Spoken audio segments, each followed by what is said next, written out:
Greek mythology, something that has fascinated humans for a long time. In their lore, they mention many different monsters, and my goal today is to create realistic versions of them. Kinda. What that means is I'm gonna take descriptions of them and make my own Photoshop versions of them. With all that being said, let's go. The first monster I'm gonna be creating is the Hydra. It's probably one of the most well-known Greek mythology monsters. It's a gigantic water snake-like monster with 9 heads. I won't be putting that many in mine because that's a little too much. But carrying on, if anyone attempted to behead the Hydra, it's found that as soon as one head was cut off, 2 more heads would emerge. So after I finished adding in those heads, I decided to add in a snake belly for its stomach area. I made it a little bit darker and decided to fade out the edges so it fit the monster. I used this snake body for both of the other 2 heads because I'm lazy. I then cut out this nice piece of water and put it in over the dragons. I then put in this nice smoky sky to make it mysterious. I messed around with a bunch of crap for a while, but this is what it came out with.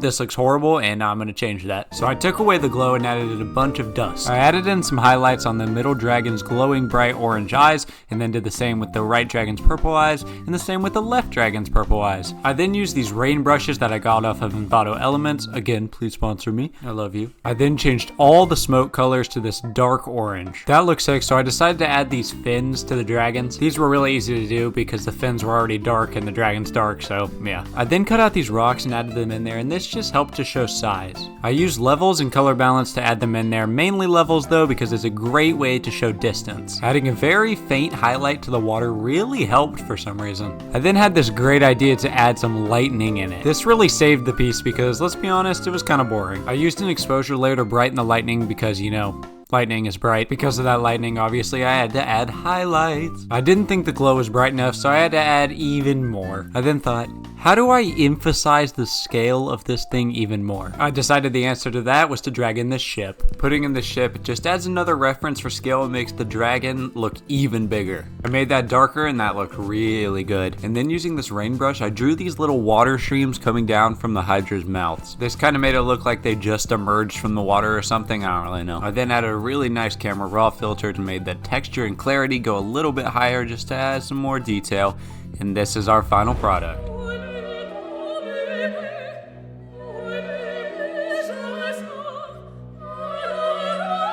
I hope you guys like it. I think it's a pretty nice piece and it resembles the Hydra in a different kind of way. So tell me what you guys think in the comment section below and let's go to the next one. Typhon. This guy is known as the father of all monsters. He was the father of Hydra, Cerberus, and the Chimera. Typhon was described as a winged giant, said to be so huge that his head brushed the stars. He was man-shaped from the waist up with 2 coil serpents in place of legs. He had 100 serpent head for fingers and a filthy, matted beard, pointed ears, and eyes flashing fire. He was defeated by Zeus and imprisoned in the pit of Tartarus.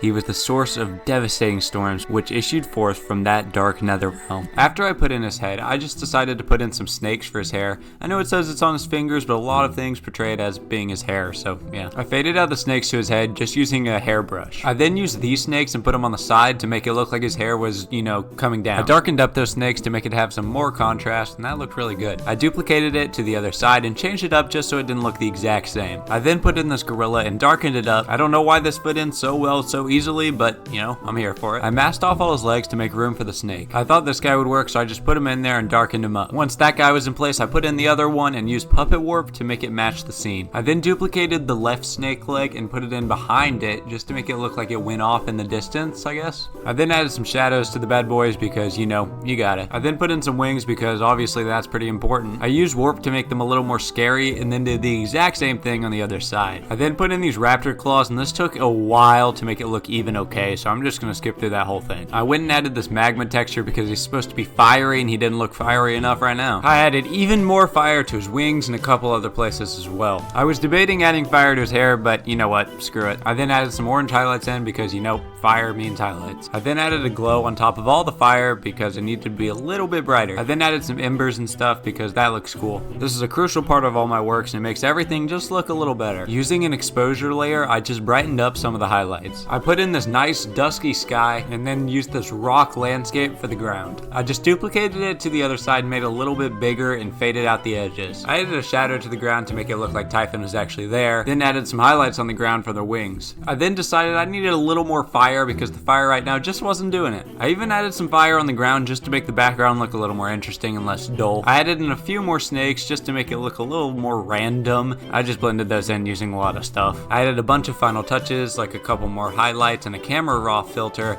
and this is what our final product is. I think this guy looks pretty dang cool. I prefer the Hydra still, but I like how this came out. I guess this is a good time to tell you guys that all of these are for sale on DISPLATES, so you can get your own versions of them. It'll be in the description, and you can go check them out if you want to. The Centaur. Centaurs are again one of the most popular monsters in Greek mythology. It's defined as having the head, arms, and torso of a human and the body of a horse. On that note, I'm going to let the rest of this play out just as a speed edit. Hope you guys enjoy.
This one's actually pretty dang sick, and not just because of the monster, it's more the background and the lighting. I hope you guys like it, and again, this will be on DISPLATE, and thank you guys for watching, and I'll see you in the next one.